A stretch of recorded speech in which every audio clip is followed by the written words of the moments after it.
Welcome to ఆవకాయ బిర్యానీ. నేను కల్పన. ముందుంది ముసళ్ల పండుగ అంటున్నారు ప్రతిపక్షాలు. మంత్రి గారిది ఏ పార్టీ అని పెద్ద డౌట్ వచ్చింది ఓ ప్రతిపక్ష నాయకుడికి.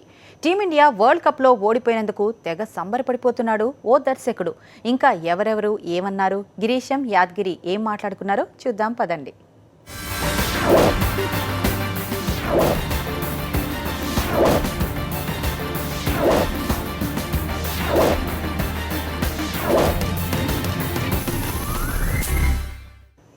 అంతం కాదిది ఆరంభం అంటున్నారు తెలంగాణ తెలుగుదేశం లీడర్లు. టీఆర్ఎస్కు ముందుంది ముసళ్ల పండగ అని హెచ్చరిస్తున్నారు. టీఆర్ఎస్ నాయకులను తెలంగాణ నుంచి ఉరికిస్తామంటున్నారు. ఎమ్మెల్సీ ఎన్నికల్లో చెంప చెల్లు అనిపించారు. కార్పొరేషన్ ఎన్నికల్లో ఇంకా గట్టిగా కొడతారు అని వార్నింగ్ ఇస్తున్నారు. అదేంద్రబాయ్ గట్లయింది, ఒకటనుకుంటే ఒకటైంది, ఉన్న ఇజ్జత్ అంతా పోయింది.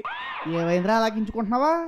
ఎమ్మెల్సీ ఎన్నికలలో పోటీ చేసిన టీఆర్ఎస్ క్యాండిడేట్ దేవిప్రసాద్ సార్ ఓడిపోయిండు అంటే ఏందన్నట్టు దాని అర్థం? అందులో అర్థం కావడానికి ఏముందా? టీఆర్ఎస్ 2 చోట్ల పోటీ చేస్తే ఓ చోట గెలిచారు, ఓ చోట ఓడిపోయారు. అది కాదురా, తెలంగాణలో ప్రతిపక్షాలే లేకుండా ఏదామనుకున్నాడు కేసీఆర్ సారు. మోడీకి ఓటేస్తే మోరీలో వేసినట్లే అని కూడా చెప్పిండు. అయినా కూడా గా దేవిప్రసాద్ సార్ గెలవలే. మరిగా ఇట్లయితే ఎట్లా చెప్పు? అయితే ఏమవుతుందిరా, ఈ ఎన్నికల ఫలితాలతో ప్రభుత్వానికి వచ్చేది లేదు, పోయేది లేదు. అట్లా అనుకుంటే ఎట్లనే? గవర్నమెంట్ లో ఉన్నోళ్లకు ఇదివరకు వచ్చిన ఓట్ల కంటే ఒక్క ఓటు తగ్గినా ప్రతిపక్షాలు విమర్శిస్తాయి. మరి ఒక సీటు పోతే ఎట్లుంటది చెప్పు?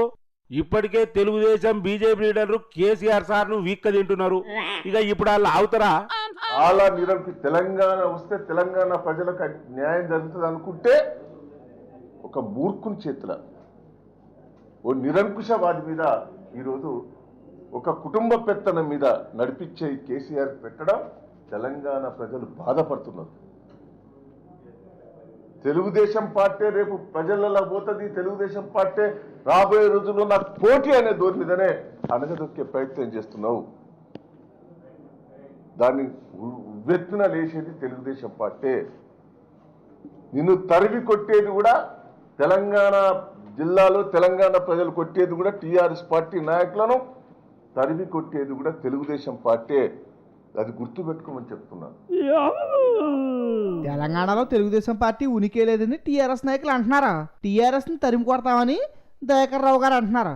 ఈ ఛాలెంజ్లతోనే పుణ్యకాలం కాస్త గడిచిపోయిందిరా బాబు. అప్పుడే ఏమైంది? ముందు టీఆర్ఎస్ ను ఉరికిస్తామంటున్నాడు TDP leader Erravelli Dayakar Rao sir. గా పార్టీని తెలంగాణ నుంచి ఉరికిచ్చి కొట్టే దమ్ము తెలుగుదేశం పార్టీకే ఉన్నదని అన్నాడు. ఇక ఇప్పటి సంది టీఆర్ఎస్ కు కష్టాలు సురువైనాయి అంటున్నాడు ఎర్రవెల్లి దయాకర్ రావు సారు.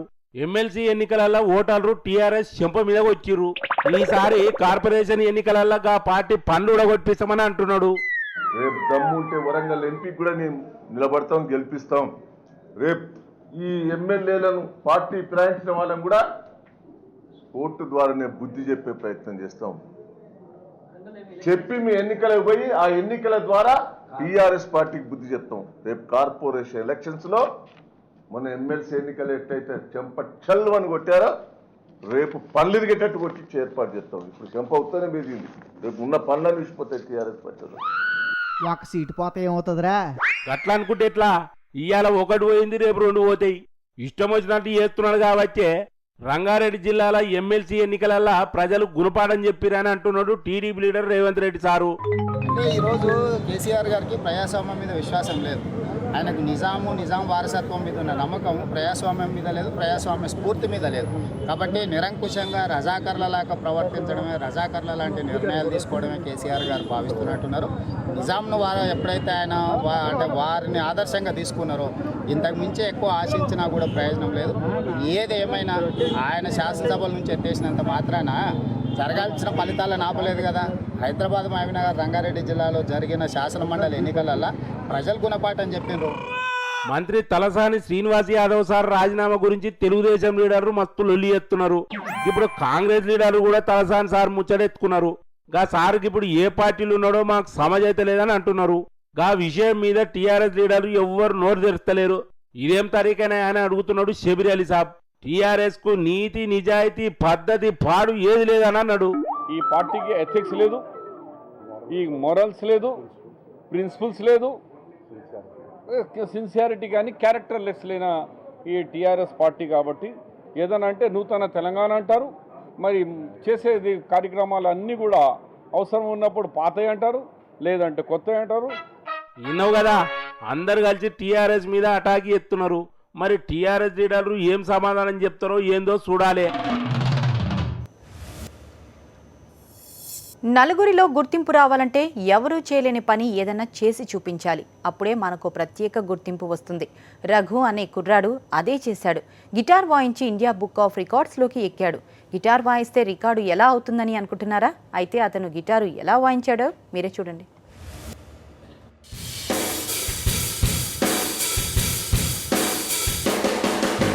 కొంతమందికి కొత్తగా ఏదైనా చెయ్యాలని రికార్డులు బదులు కొట్టాలని ఉంటుందిరా.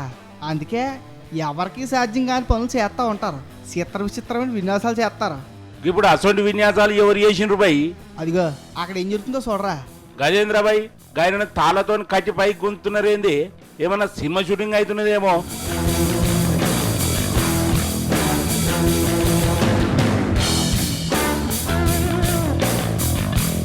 సినిమా షూటింగ్ కాదురా యాదగిరి, ఒక కుర్రోడు అరుదైన ఫీట్ చేస్తున్నాడు. ఏందా ఫీటు? గిటార్ వాయించి రికార్డు బుక్లోకి ఎక్కాలనుకుంటున్నాడు రా. గిటార్ వాయిస్తే రికార్డ్ బుక్లోకి ఎక్కుతారా? గిటార్ వాయించిన రికార్డ్ ఏమున్నదిరా బై? మామూలుగా వాయించడం కాదురా, 20 అడుగులు ఎత్తులో గాల్లో తలకిందులుగా ఎలాడుతూ వాయించాలి. చక్కగా కాళ్ళ మీద నిలబడి గిటార్ వాయించుడే రాదు చాలా మందికి. తలకిందులుగా వేలాడుకుంటా గిటార్ ఎట్లా వాయిస్తాడు? ఎవరైనా ఏస్తారా అట్లా? ఎవరో సేరు కాబట్టి ఈయన చేస్తున్నాడు. ఏదోటి చేయకుండా నలుగురిలో గుర్తింపు ఎలా వస్తుందిరా?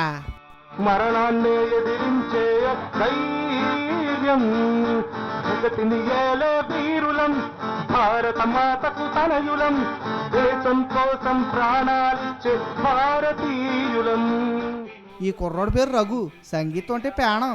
తనకు తెలిసిన సంగీతంలో ఏదో ఒక విన్యాసం చేసి రికార్డులోకి ఎక్కాలనుకుంటున్నాడు. అందుకే ఇలా తలకిందులుగా ఎలాడుతూ గిటార్ వాయిస్తున్నాడు. అది చూడడానికి జనం కూడా వచ్చారు.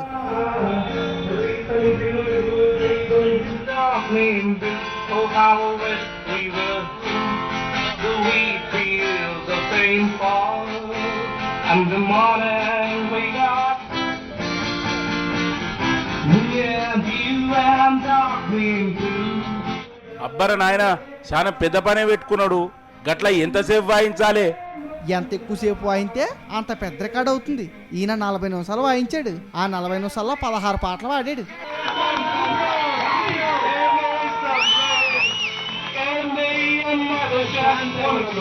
ఇది నేను ప్రాక్టీస్ చేసినప్పుడు ఒకలాగుంటే ఇప్పుడు రియాలిటీలో వేరేగా ఉంది. రియాలిటీలో చాలా కష్టంగా ఉంది. నేను చేసేది చాలా కష్టమైంది నాకు చేయటం. బట్ లైక్ నేను వదలాలని అనుకోలేదు. మధ్యలో అసలు నా గిటార్ యాంగిల్ కూడా మారిపోయింది. అది నేను చేత్తో ఇలా నొక్కి చిన్తో ఇలా పెట్టి ప్లే చేయాల్సి వచ్చింది అది. ఎందుకంటే ఆ యాంగిల్ లేకపోతే అవ్వదు అదంతా. ఎందుకంటే నా మైండ్లో ఒకటే ఉంది, ఇది కష్టం నాకు తెలుసు. నేను ఫస్ట్ అనుకునేది అంటే కష్టాన్ని మనం అధిగమించాలి. మొత్తానికి అనుకున్నది సాధించాడు. ఇండియా బుక్ ఆఫ్ రికార్డ్స్లోకి ఎక్కాడు. మంచిగానే ఉన్నది కానీ ఏమన్నా అయితే ఎట్లా? జారి కింద పడితే ఏం కావాలి? ఏమీ అవ్వకుండా అన్ని జాగ్రత్తలు తీసుకున్నారా.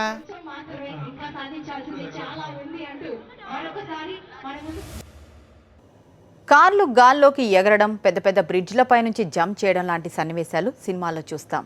రియల్గా అలాంటి ఫీట్ను చూస్తే మన కళ్ళను మనమే నమ్మలేం. ఇలాంటి ఫీట్ ద్వారానే తమ కొత్త లాంచ్ కార్ను లాంచ్ చేసిందో కంపెనీ చూసే వారందరినీ సంభ్రమాశ్చర్యంలో ముంచెత్తింది.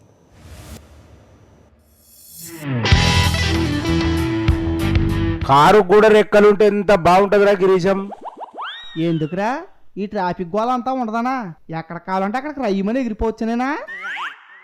సందమామ కథలో చెప్పినట్టు రెక్కల గుర్రాలు లేకపోయినా రెక్కల కార్లు ఉంటే ఎంత బాగుండేదో అంటున్నా. నీ బాధ నాకు అర్థమైందిరా యాదగిరి. పెట్రోల్ ధరలు తగ్గుతున్నా, వేట పేరుతో రాష్ట్ర ప్రభుత్వాలు బాధలు ఆపట్లేదనే కదా నీకు గాల్లో ఎగిరే కారు ఉంటే బాగుంటుంది అనిపిస్తుంది.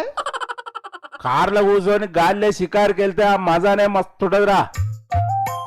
ఆ మధ్య నటకిరీటి రాజేంద్ర ప్రసాద్, నూతన ప్రసాద్ బామ్మాట బంగారు పాట సినిమాలోని అలాంటిది ఒక కారు వాడారురా. నేను చెప్పడం ఎందుకు కానీ ఆ సూపర్ కార్ సంగతితో నువ్వే చూడు.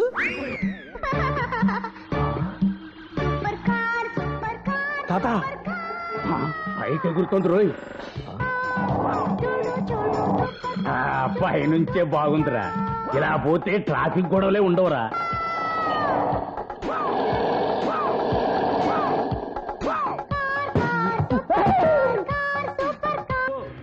అబ్బో ఖతర్నాకుందరు. కానీ ఈ ముచ్చట సినిమాలో నడుతుంది కానీ నిజంగా అంత సీన్ ఉంటుందా అరే గిరీశం? సినిమాల్లోనే కాదురా, గాల్లో కారు నడపడం అసాధ్యమైన ఈ పీట్ని హాలీవుడ్ స్టంట్ డ్రైవర్ జిమ్ డౌడులు లండన్లోని నీటిపైన 18 మీటర్ల ఎత్తులో వేలాడదీసిన ఈ తీగుల పైన జాగ్వార్ కారుని నడిపి కొత్త ప్రపంచ రికార్డు నెలకొల్పాడు తెలుసా?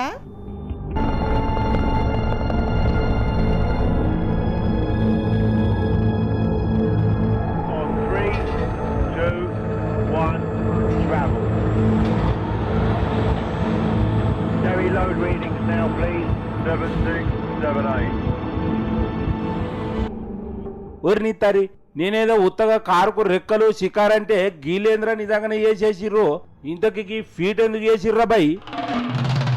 టాటా గ్రూప్కు చెందిన జాగ్వార్ కారు ఆవిష్కరణలో భాగంగా ఈ సాహసాన్ని ప్రదర్శించారా. అయినా మనం మనస్ఫూర్తిగా అనుకుని ప్రయత్నించాలి కానీ కాందే ఉంటుందిరా.